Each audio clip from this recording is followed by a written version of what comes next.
Governments in Pakistan have been spending on unproductive expenditure and generating too little revenue for years, resulting in huge fiscal deficits that are financed through borrowing, which has resulted in accumulation of very large debt.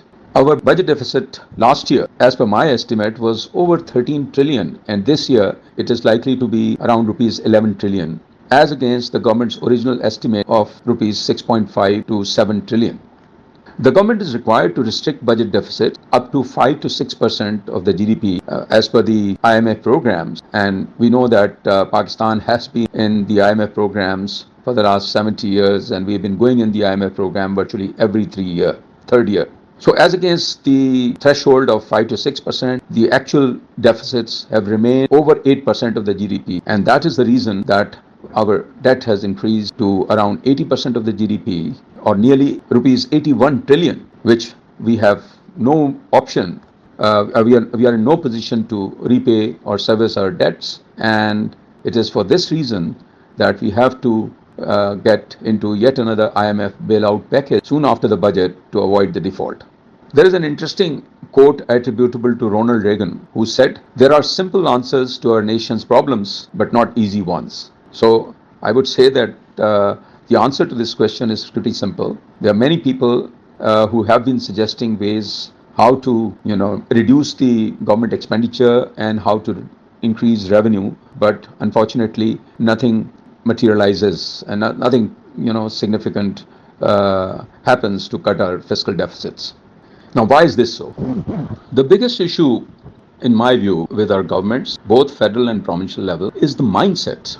It's the mindset of status quo, lack of political will to try different and new approaches compared to the past, and do experimentation and taking risks. That is why there are no structural reforms. There has been obviously a lot of talk before every budget about structural reforms, but we don't see the implementation of any structural reforms to, address these perennial issues. The second biggest problem is poor governance at all levels, which undermines good decision making, adoption of good macroeconomic policies, and their implementation. And I must say, governance mainly depends on the quality of people at the top, the people in the cabinet, the bureaucracy, and the key institutions. As someone said, who is more important than how? What it means is that if you have good people, then even if you have, bad systems, your people will make your bad systems work. But if you have the best of systems and bad people, they will make your best of systems fail. So the most critical aspect for improving our country is really getting the right people for the right job. Unless we change our mindset and improve our governance by appointing people based on the criteria of competence and integrity rather than personal loyalty and obedience to the leader's commands, without question or challenge, no significant improvement is likely, in my view. Let me now turn to your specific question, where the government expenditure can be cut and how the revenues can be improved significantly. In my humble view, the bigger issue is our very high unproductive expenditure, because over the years there has been ceaseless expansion of governments.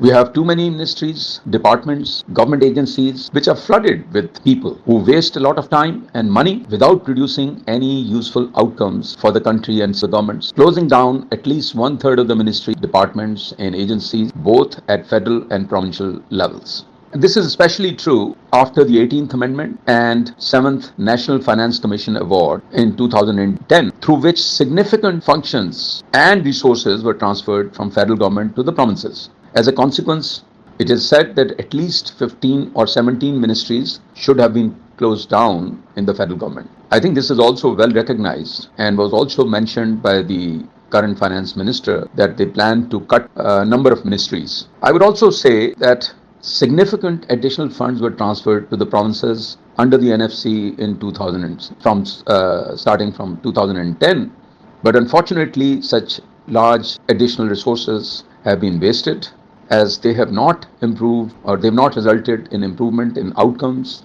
in education, health, population planning, agriculture, etc. So there is a need both at the federal and provincial levels to reduce the size of the governments and adopt better governance to ensure accountability for outcomes. Now let me come to the biggest expenditure in the budget. We know that interest, due to very high level of our indebtedness, both external and domestic debt, our interest expense has increased exponentially.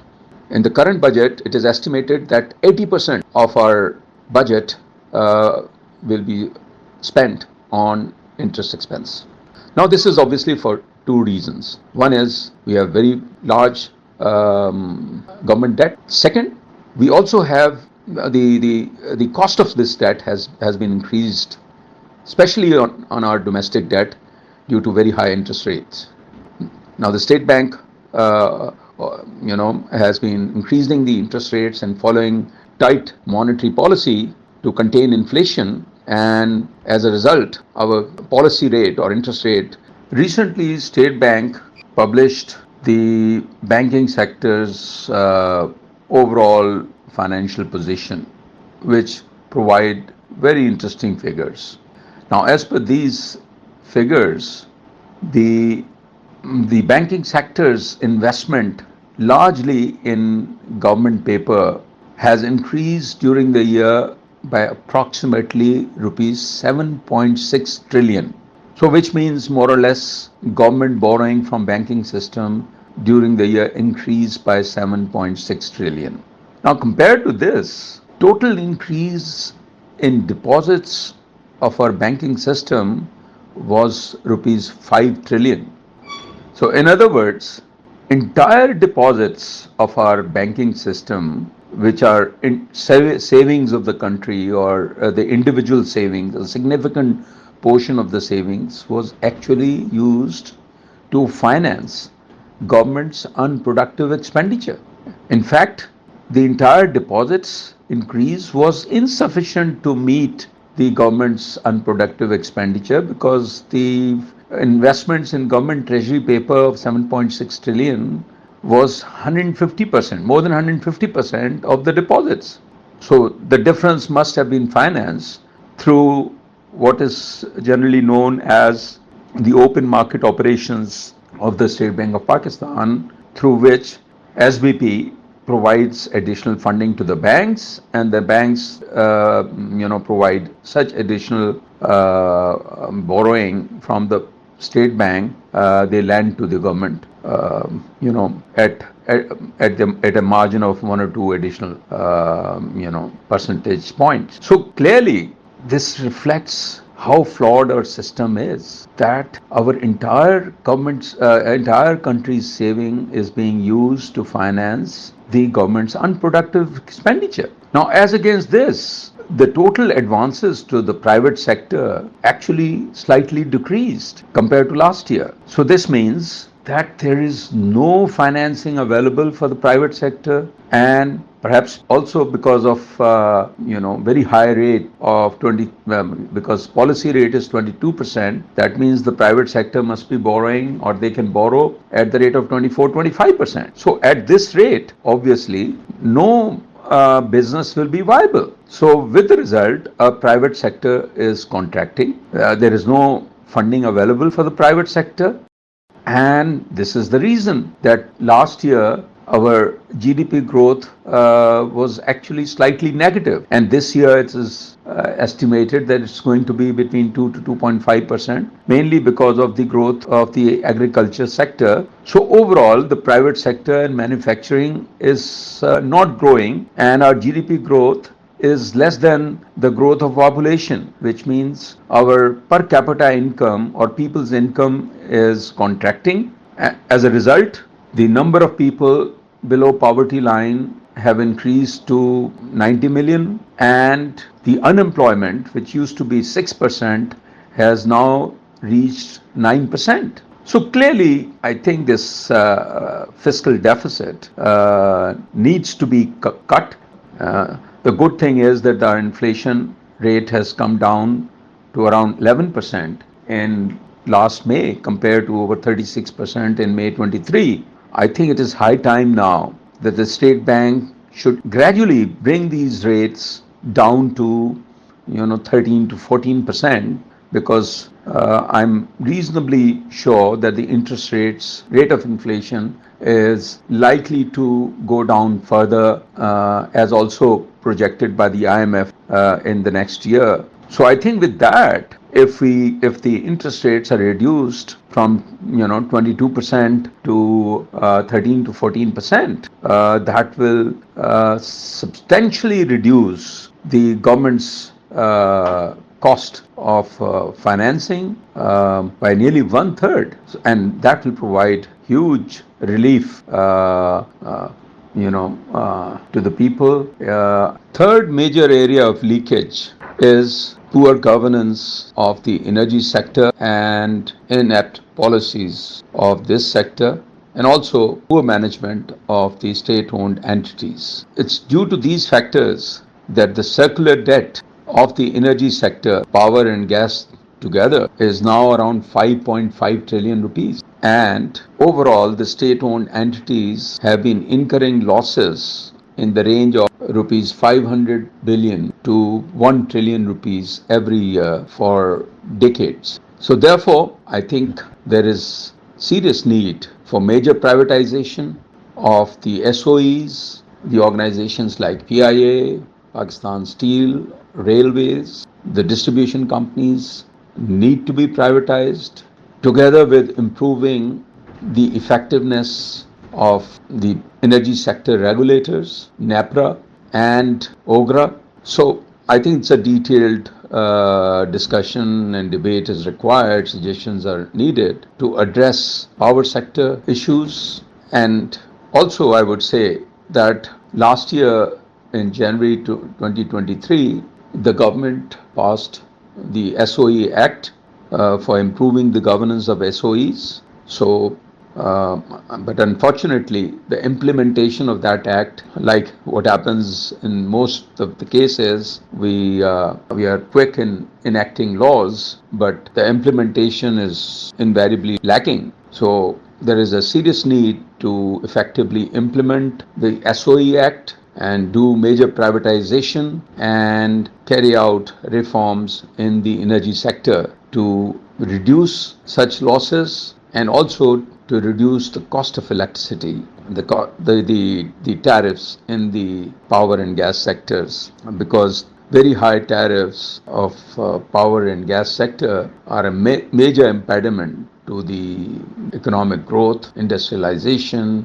manufacturing sector, and other business sectors. Let me now come to the area of improving revenues.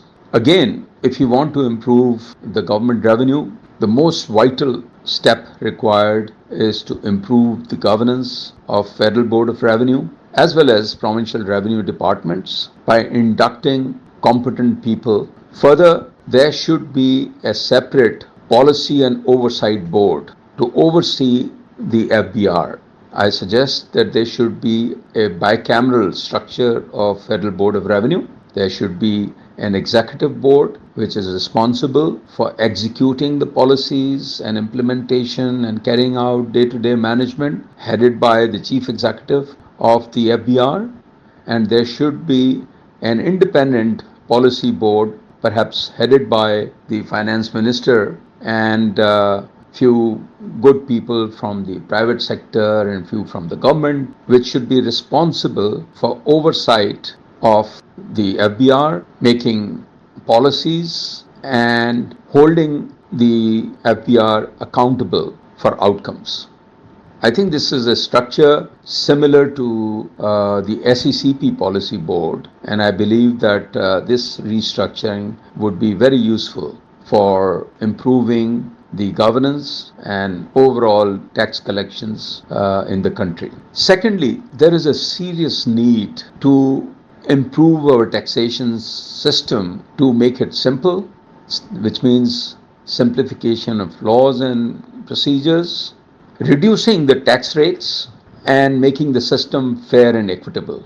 Unfortunately, our tax policies have been very erratic, and in order to address this fiscal deficit, we have increased our tax rates phenomenally. Today, Pakistan has one of the highest direct tax rates in the case of banking sector and highly profitable private sector entities. It ranges between 40 to 50%. And when you add the tax on dividend of 15%, which is a double tax, then the tax rates actually goes beyond 55 to 60% also in some cases. So I believe high tax rates provide incentives for tax evasion, and our tax to GDP ratio is low mainly because of these distortions in the system. Therefore, there are very few sectors actually who pay taxes and without indulging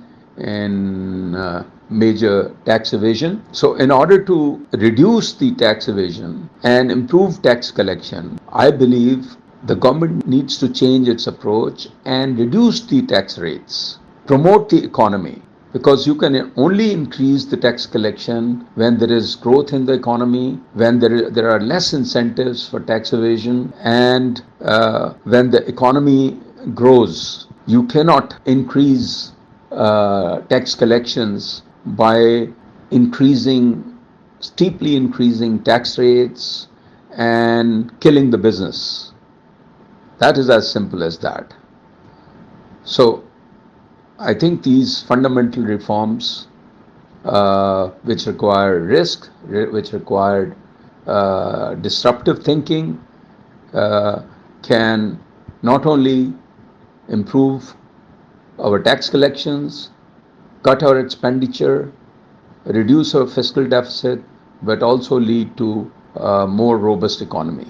And my last point for improving governance and effectiveness of the governments is the digitization and e-government, adoption of e-government within the government. I think this is very, very critical in 21st century that our governments become smart governments using, the emerging exponential technologies, digitizing themselves and taking steps to digitize the economy using a huge amount of data which is available, and obviously using the modern tools such as the artificial intelligence and generative AI, which tools are now available for use by governments as well as private sector. So the country cannot improve, we cannot compete, we cannot do anything worthwhile without the right people and the right